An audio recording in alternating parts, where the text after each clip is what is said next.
the dot connecting is important. You know, I think it's important to, because in any space, like for example, like I'm in NBA media, right? And there's a way that can get very territorial and cliquish and petty and all of those things that, you know, people are ambitious and people want to be the best and people want to get paid and people want to do this. And, you know, the collaborative communal nature of just loving the NBA as a sport and as a Yeah. culture oftentimes gets lost. And I think the same thing can happen in the space of, say, lefty media, independent media, right? Like the mission is the same, right? We want to see normal people get justice, specifically economic justice. People live lives with dignity. That's what we care about the most. And we should try to avoid the petty squabbles, the territorial stuff, the anything that goes against building community, building a coalition, getting people on the same page, you know. I can make a confession here, like even throughout the pandemic, I'm not gonna lie, I've become sort of disillusioned with race speak, right? Because a lot of it for me, I just feel like the capitalists have us right where they want us. They just got everybody fighting for what, right?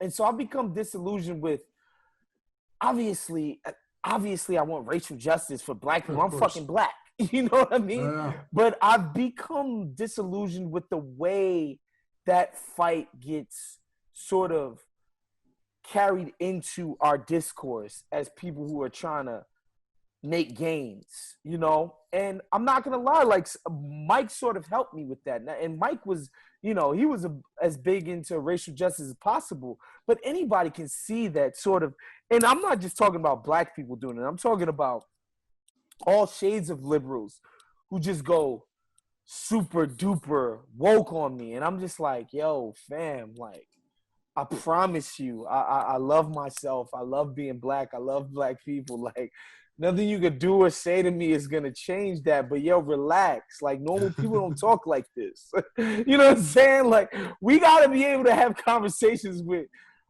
non-pointy-headed people. Like, let's work on that. Let's build on that, you know. And so I think it's important for us, you know, and I feel like I'm rambling, but I just think it's important for us to keep the main thing the main thing. That's an Yeah. Eric Spoelstra-ism right there. Keep the No, main thing the main thing. Absolutely, you know, 100%. And really, I mean, let's also, I mean, I think there's like a really like basic way to put some of the point here, right? Which is just that what is the main way, right? Certainly not the only way, right? Because like there are like 1,000 ways that this has happened, right? But like, what has been the main way that like racial stratification and hierarchy is played out in the US? Well, it's that black people are way more likely to live in poverty, right? Like that's the main way that that's happened, right?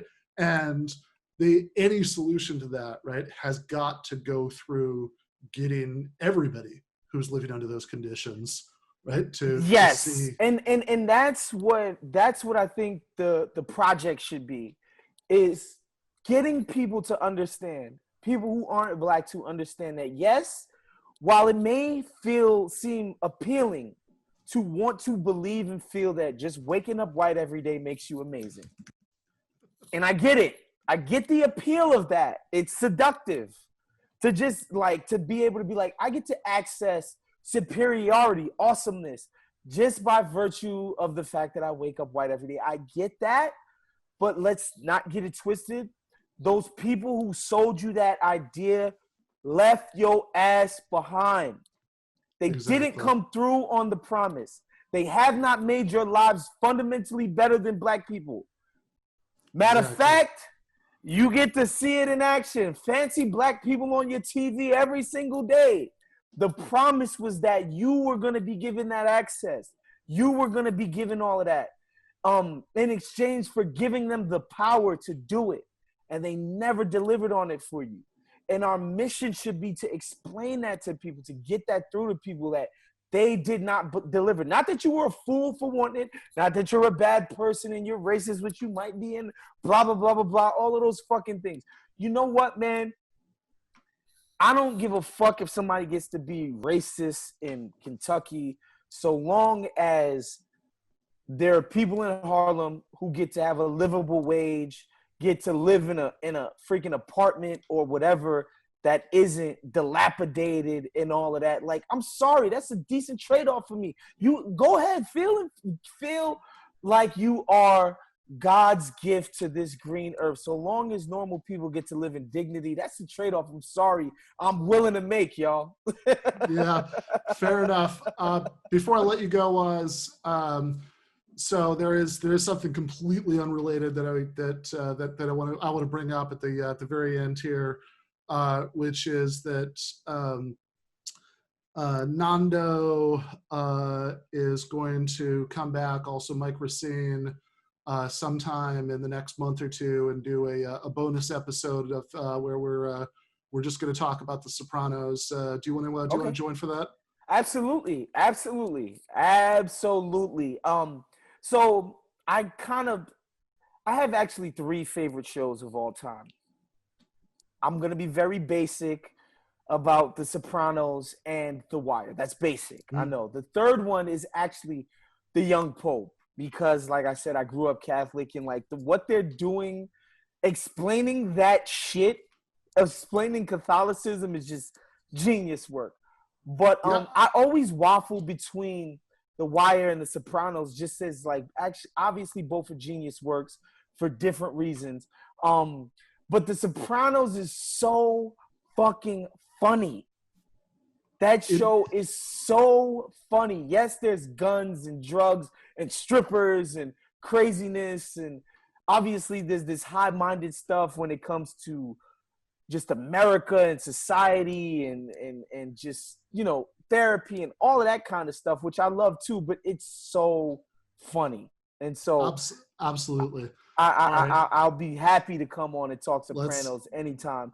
And just so you know, I'm an Uncle June guy. That's my favorite Sopranos character of all time. Just the ornery, just aggrieved, just that attitude just speaks to me so much. It's hilarious. Nice. All right. Thank you so much, Woz. This has been fantastic. And talk to you again very soon. Thanks for having me, y'all. Make sure you guys subscribe to the Black Opinions Matter feed. Every Thursday, me and Nando drop Woke Bros. That's on every single podcast platform. Salute to Shahid, who's on the line right now. I'm sure you guys are going to kill it. Be good, y'all. Take it easy.